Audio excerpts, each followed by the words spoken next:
Take 11D gajillion. Ah. All right. So, you probably saw my last video, and you probably got an idea for my feeling on these sort of things. And I just caught a second or two of the some of the speeches and events going on involving this shooting in Florida. I mean, it's absolutely tragic. It's horrifying. And we could have solutions today, really. I mean, we could repeal the Gun-Free School Zones Act and encourage teachers to arm themselves so that this doesn't happen. All right. I'll lay out my propositions at the end of the video, but let's just go through this stuff. You know, this girl, she said, if I got a chance to talk to Donald Trump, I would ask him, how much money did the NRA give you? And, well, Donald Trump, if he knows all the numbers, he's going to say, well, sorry, sweetheart, they didn't give me or my campaign a single dime. Now, if you mean how much did they spend in the whole campaign, year, the answer would be $39 million. Wow, that's no small sum. But then, how much did Michael Bloomberg spend? You know, he's one guy, right? Just how much did one single man spend? How much did one guy spend? I think something in the area of $256 million. Now, that's one guy, so a $250 million? Now, I could be off on my numbers. I could very well be off, but I could be lumping in a couple of years because he has thrown... Oh, man. Michael Bloomberg is a man that hates civil rights. He has thrown many, many, many, many millions of his own money at the destruction of civil rights. Which, I mean, it makes sense. He's a man in charge.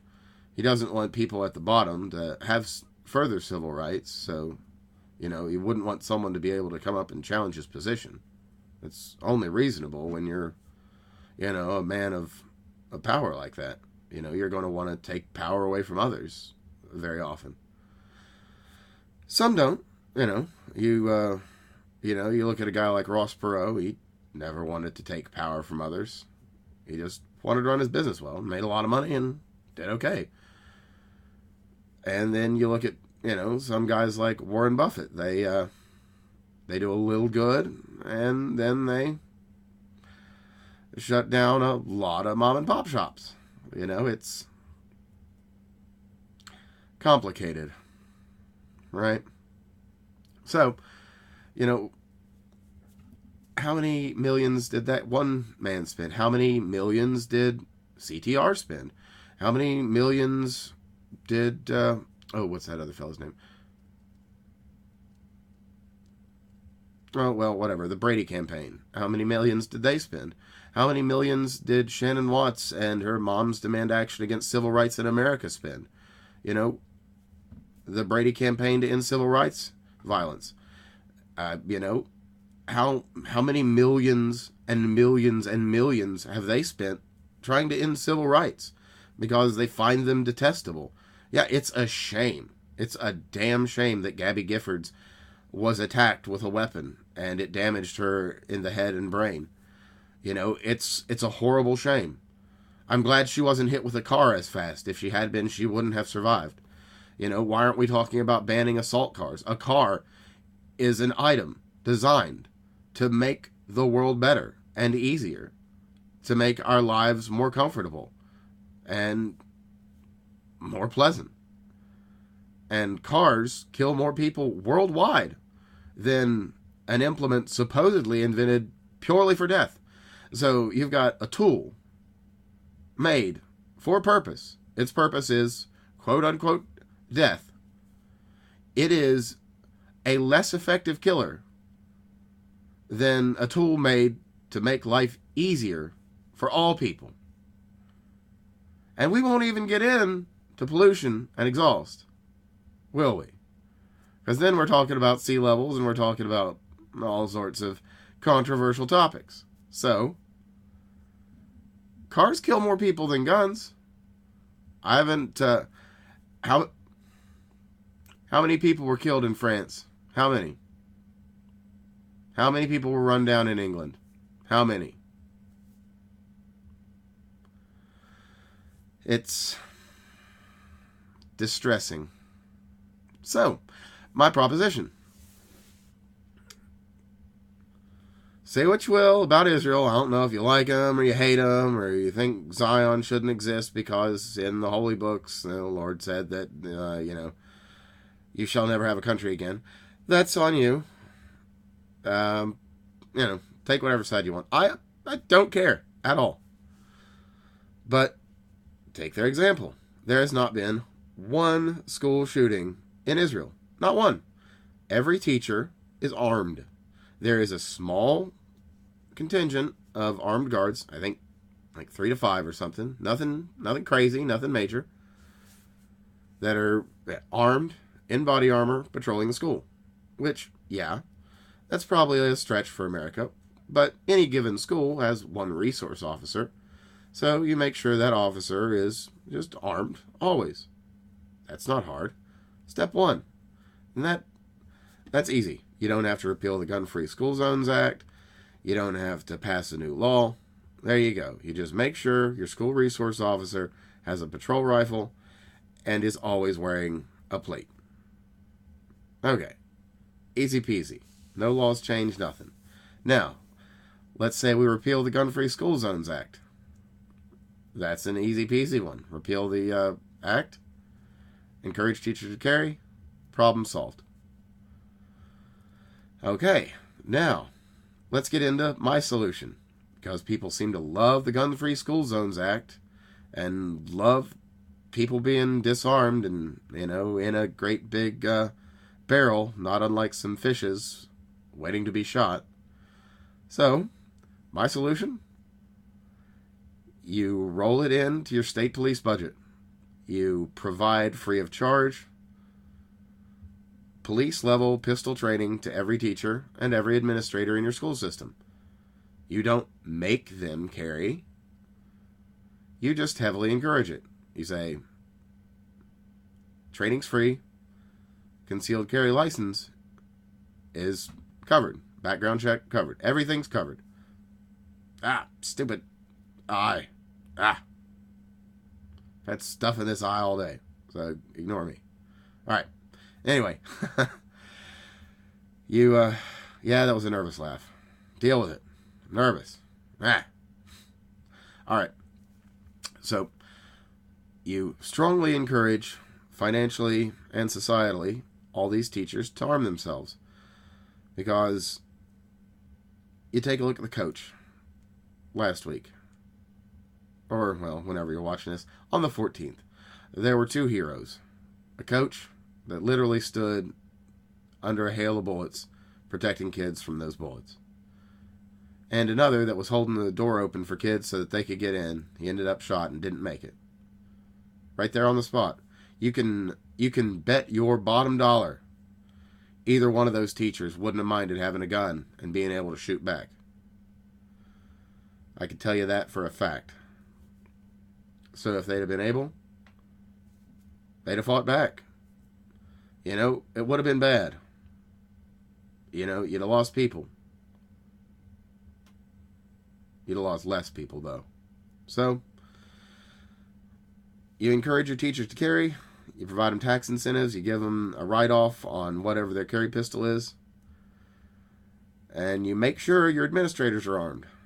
Everybody on your administration team has a patrol rifle.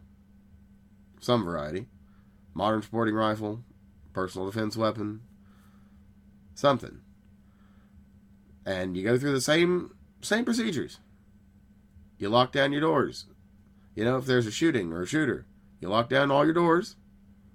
You get into a far corner away from any glass and away from the door. But now, your teacher draws their firearm, gets in front of those students, and they wait. They wait until there's an all clear or something comes up. If somebody comes up and knocks, they ask who it is, and they don't go to the door.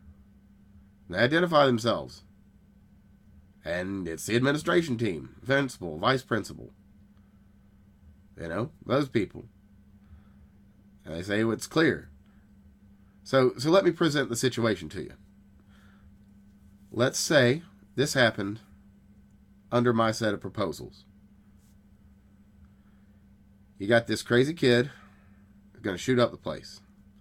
He walks in, he shoots 5 people in the main area. It's horrible. Like, people are dying. Everybody runs to a classroom and the general alert goes out. Everything goes on lockdown. The school resource officer and the office team, they all arm up. All the doors are locked. He goes to the first room and he goes to bash in that window. And the teacher says, "You better not. You better not or I'll shoot you." And he's like, "Oh, damn, I don't want to get shot." So he goes to the next one. And he goes and he bashes in the window.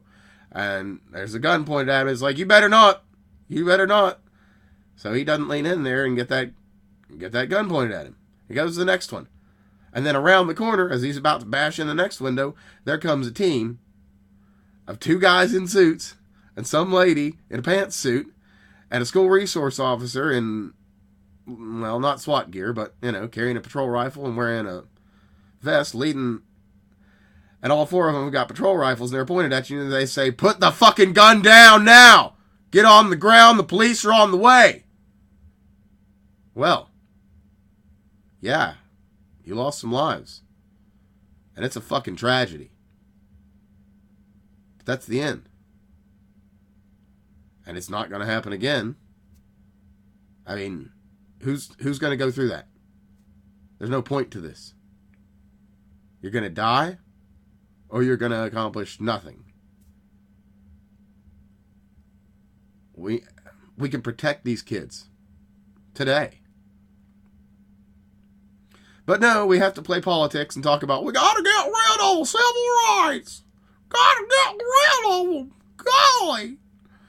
There are too many civil rights, and the people that are out there using them, and it makes me scared. Anyway,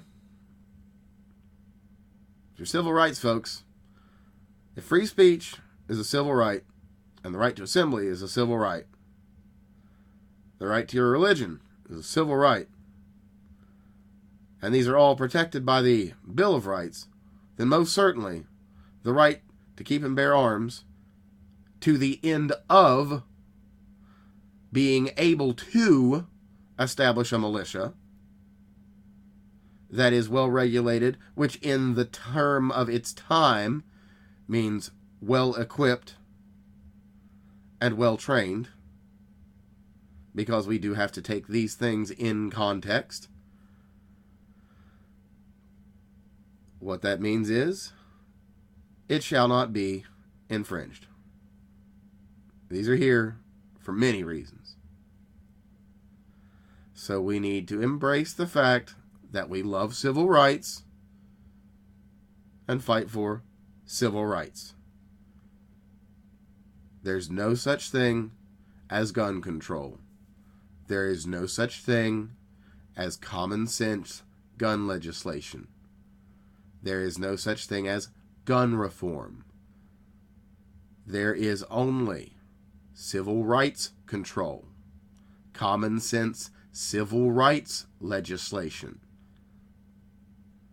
This is all.